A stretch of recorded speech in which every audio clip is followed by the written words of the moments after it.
Alrighty guys. Whew. Super duper excited one today. We have the new Nanlite Forza 300B Mark II versus the Nanlite Forza 300B. I'm gonna tell you what my thoughts are on it. I've been using it for the last couple of months, whether you should buy one right now, and why I think this is honestly the best light you can buy in 2023. So firstly, let's start with the most noticeable upgrade, which is gonna be the new Ballast.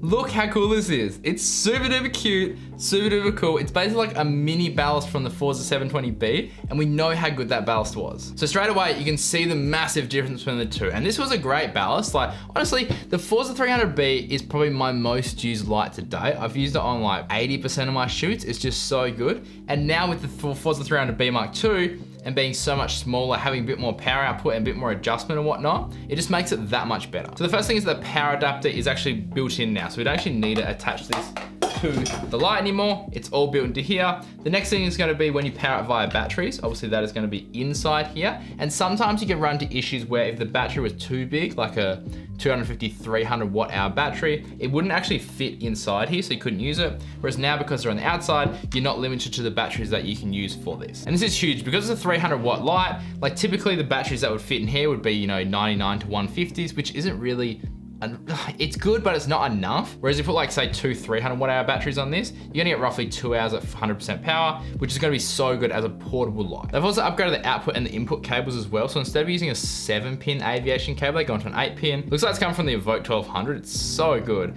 But now again, it's like, you've just got 2 cables, rather than this one has obviously like the power cable into the adapter, and then that cable goes in here, and then you have to plug it in here, then you like just way less cables, and the cables are way better. The interface is basically the same, but the cool thing is that the way they've designed this is that it's basically a giant heat sink. So you don't actually have a fan inside this. It's a fanless system, but you don't need it because of the way that they've designed it. It's able to get rid of the heat that it generates just because of the design of this thing. The next biggest upgrade that everyone is gonna be so thankful for is getting rid of this mount. The amount of people that had contact me saying that they broke these is just like, I can't even count them. So now they've moved to this, which is a much more solid, it's like basically like a grip head. And essentially this can go from a 15 to a 50 mil diameter, whereas this one was limited to 35 mil. And it also has a quick release system now. So much easier. And it's just way more solid as well. Whereas the other one, because it just kind of like sat on there, you could kind of bump it off. Whereas this one actually locks into place.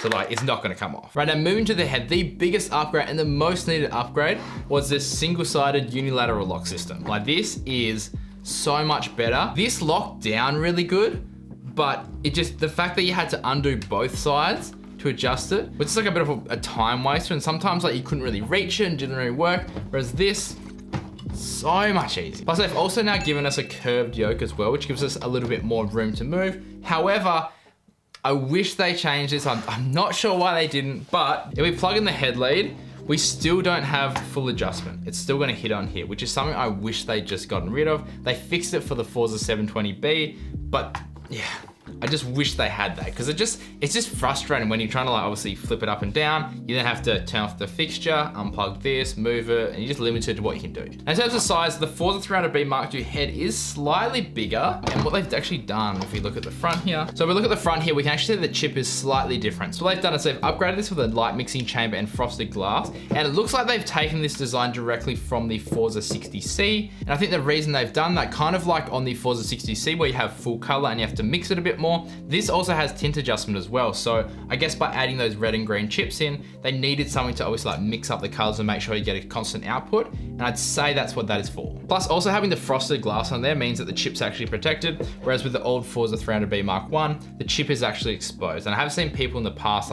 you've seen like bugs and stuff fly into them, and it can actually destroy the chip. So that is gonna save it and make it last so much longer. Now the other big upgrade we have as well is you have much more control over the fan. So on the old Forza 300B Mark I, it was either you had the fan on or you had it off. There was nothing in between. Whereas now we have a smart mode, a high mode, a low mode, and off. So depending on kind of like what situation you're in and how much power you need, you can kind of adjust it and work on the fly. So one thing you will notice about the new bag as well is that it's got this reinforced stitching, and this is huge because if you look at, let's bring this one up. Look at the other bag. My one's just like ripped off completely. Like because it's just not as reinforced, the bag's not as strong. And they've really gone about making this as good as it possibly can, as strong as it possibly can, so it lasts for the duration of the light. And they've done that reinforced stitching on the front and the back, but also on the side here where you put the shoulder strap as well, which is awesome. And they've also just generally reinforced the bag so it's a lot stronger. Right, so now that's what's been upgraded between the Mark 1 and the Mark II, but now what do I actually think about it? So I've been using it for the last few months, and honestly, Forza 300B Mark 1 was my most used light. Forza 300B Mark II is gonna be my new most used light, because it's just, like, look how small this is.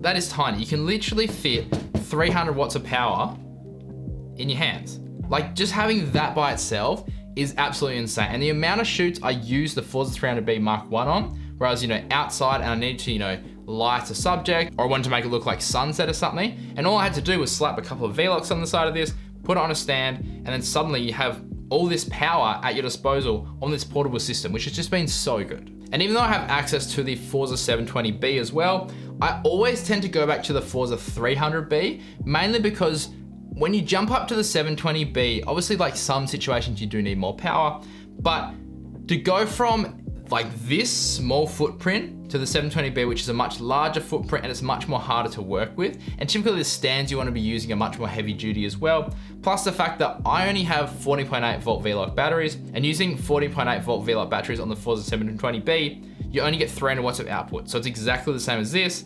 So why would I use that when I can just use this at 100% power? But honestly, the thing that I'm most excited about this new Forza 300B Mark II is the new Ballast. It's just so much smaller, so much easier to use, but also that green magenta tint adjustment as well, because there's just so many times where like you use different lights and they're just not exactly right, or you're trying to match a practical light or something else on set, and you just need those little bits of adjustment. And the reason I go to bicolor is because I don't have to use gels. So now by having that tint adjustment, it means that now we don't have to use gels to affect the tint, and we can match nearly any fixture that we have on set. Right, now who do I think this is actually for? So if you have no lights and you just want a single light that you can use for nearly every single situation, Forza 300B Mark II, hands down guaranteed the best light money can buy right now for versatility. Now, if you already have a bunch of lights and you're looking for something that is a bit more portable, this is a great option as well. However, if you need a ton of power, Forza 720B is probably gonna be the best option if you don't have to worry about, like setting up bigger stands and lugging it around. That's definitely a really good option as well. Now, as of price, the Forza 300B Mark II will set you back $1,000 US or $999 US,